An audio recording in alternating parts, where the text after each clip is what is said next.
Kiki ekireetedde amawanga gonna okujagalala? Naye weetegereza olabe amawanga gonna gajagaladde. Abantu banoonya emirembe gifuuse mirembe, abantu balwana, abantu bayomba, naye ensi eyongedde okujagalala. Bantu mmwe abalowooza kufunira emirembe mu kulwanagana, mu kukaayana, mu kukyawagana, mu bulimba, mu bubbi n'engeri zonna, ebyo byonna tebijja kubayamba. Kino kibategeeza bannayuganda n'okusooka bankobadde kino kikwata ku nsi yonna. Kwamujjukiranga ndi muwandiisi William Gaston Baguma ayaweebwa okulaga okukyama n'okubula kw'abagoberezi ba Yesu Kristo bali mu nsi okuleetedde ensi yonna okufaafaagana nga bwe mugiraba. Kivudde ku kyamizibwa kw'enjiri ya Yesu Kristo. Naye nga nkomyewo ku nsonga gye ntandikiddeko, bategeeza nti kigambo ky'okujagalala ensi kyeriko kati. Ensi neeba nga abantu bonna tebatudde, abantu bonna beeraliikiridde, kino nakiri, naye bategeeza nti essuubi omulisuubira temujja kubifuna. Temujja kufuna emirembe mu ntalo nedda. Mbawo ekyokulabirako kati nga bw'otunuulira ensi eggwanga nga Rwanda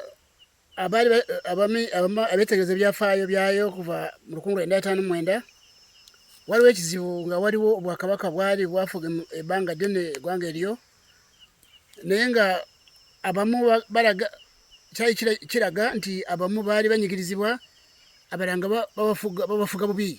Ekyo kyaliyo mu butamanya obwali mu bo, ne bafuga bali ne babonaabona ate abalala nga bali bulungi. Naye mbategeeza tebali abaali babonaabona balowooza nti bwe banaaba balwanaganya n'abaana baali babonyaabonya ne babagoba mu Rwanda bagenda kufuna emirembe. Bakikola mu 1959 kutuuka mu nkaaga awo waliwo akabuguutano, waliwo okujagalala okunene mu Rwanda. Bategeeza nti abantu bwe batambula ne babona amawanga kwamba waliwo okukola kyebayise enkyukakyuka, abanyarwanda bamu ne babona amawanga ne badduka mu ggwanga eryo. Mu Uganda ne bafuuka empunzi, abanoonyiboobubudamu mu mawanga. Bali basigalayo balowooza nti ebintu biteredde. Naye mbategeeza ekiseera kyatuuka mu mwaka ogw'ekyenda 1990, emyaka si mingi, ekintu ate olutalo ne luyingira oluvudde mu baana abadduka mu 1959. Mbategeeza nti kyali mu Rwanda kumpi, abanyarwanda kumpi kuggwaawo ne bafa ne batiŋŋana. Ekyo mwakimanya, si mawulire mapya. Bano baava wano baali bamanyiriza nti kati bagenda kuleeta eddagala eritaliko akabuuza. Bwe batuuka eri, bwe bavudde wano mu 1994, manya mu 19 musonyeko mu 19 ne bagenda ne bajjawoko gavumenti y'e Rwanda ate. Eriyo abaali bagamba nti baawona. Bano bwe batuuka bava Uganda ne mu mawanga amalala nti bawambye Rwanda, ate mwavamu abadduka.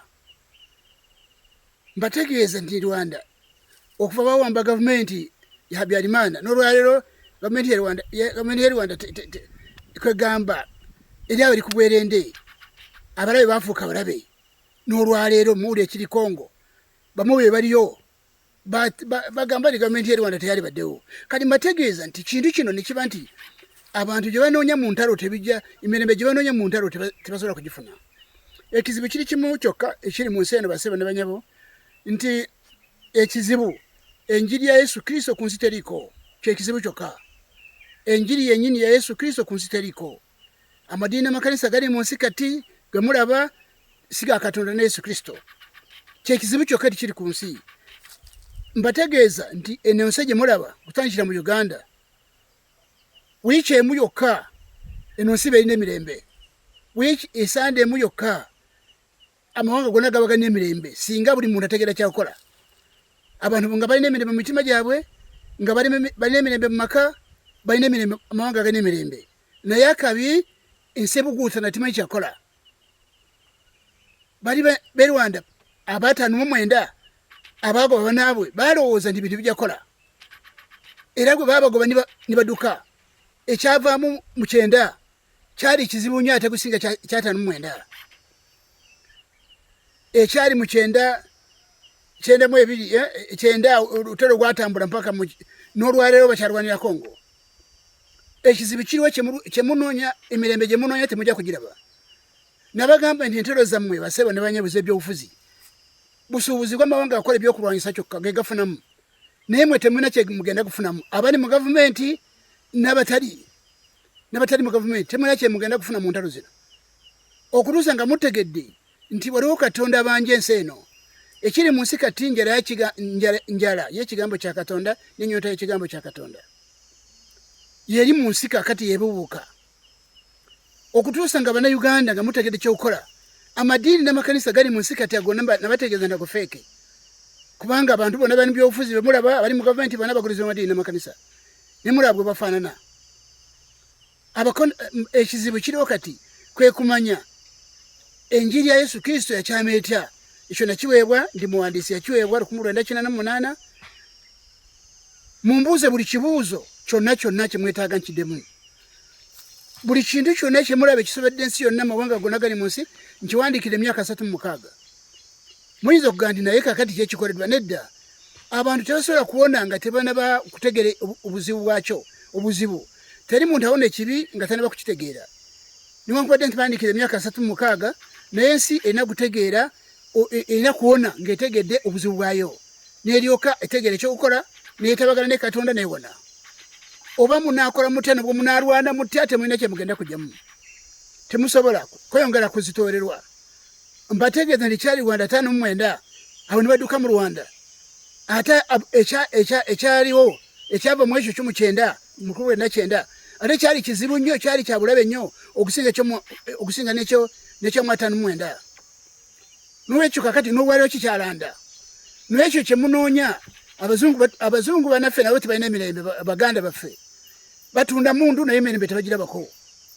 N'ekyo emmundu bazitunda naye mwe amawanga gabonaabona, abantu bali mu nsi bebonaabona, abanoonya obuddamu beeyongera mu nsi yonna. Olwaliwo wadde Amerika bw'atambudde kati awulira atya. Teri mirembe mu nsi banange, okutuusa nga mutegedde ye Katonda agamba ki. Bwe mutanoonya enjiri ya Yesu Kristo nga bategeezeza nti yakyamizibwa, kyeva mulaba enjawukana ziri mu bagolezi ba Yesu Kristo muziraba nga tewali mirembe nga bwe mubalaba gwe bafaanana. Ekibi ky'enjawukana kiri mu bo, kabonero akalaga nti okwagala kwa Katonda tekuli mu bo. Etteeka lya Yesu Kristo eriragira bamukkiriza bonna okwagala nabo kanaboka teririiwo, teribafuga. Bwe liri teribafuga. Obumu Yesu bwe yayagala tebuliiwo mu bagoberezi ba Yesu Kristo mu nsi. Ng'akabonero akalaga nti mwoyo wa Katonda si yali mu bo. Omwoyo oguddukanya amadiini n'amakanisa gali mu nsi kati gwego oguli mu Basesalonika ekyokubiri essula eyokubiri lunyiro lusooka 12. Wewali omwoyo oguddukanya amadiini n'amakanisa gali mu nsi kati. Omwoyo ogwefaananyiriza gwa Katonda naye nga si gwa Katonda gwennyini. Naye enjiri ya Yesu Kristo mulina kugifuna kuva mu buwandiisi buno. Bya bwereere mbategeeza nti wiiki ekisande emu yokka abantu abali mu nsi bamaze kufuna emirembe. Bamaze kufuna emirembe mu mitima gyabwe, mu maka gaabwe no muwanga, singa bategere ekyokukola. Mugobere buwandiisi bwonna mutegere ekyokukola. Naye ebirano mugenda kulonda kakati mpulira muwera, naye teri kalungi ke mugenda kufunamu. Tewali ke mugenda kufunamu. Okujjako ennaku yakubeeyongera Bannayuganda. Okujjawo nga munoonyezza obulamu mu Katonda kati ne mutegeera nti amadiini ga mafu, amadiini tegakola. Munoonye Katonda, Uganda tebagala ne Katonda, muyigirizibwe. Singa enjiri ya Yesu Kristo mu Uganda mweri, singa teri babbi mu gavumenti, singa bannabyobufuzi tebali nga ensolo ezaagala kulya nga bw'olaba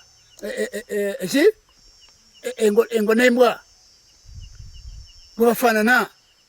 N'olwekyo ekibula mu nsi si byabufuzi, ekibula mu nsi si bakulembeze, ekibula mu nsi y'ensi ogutabagana ne Katonda.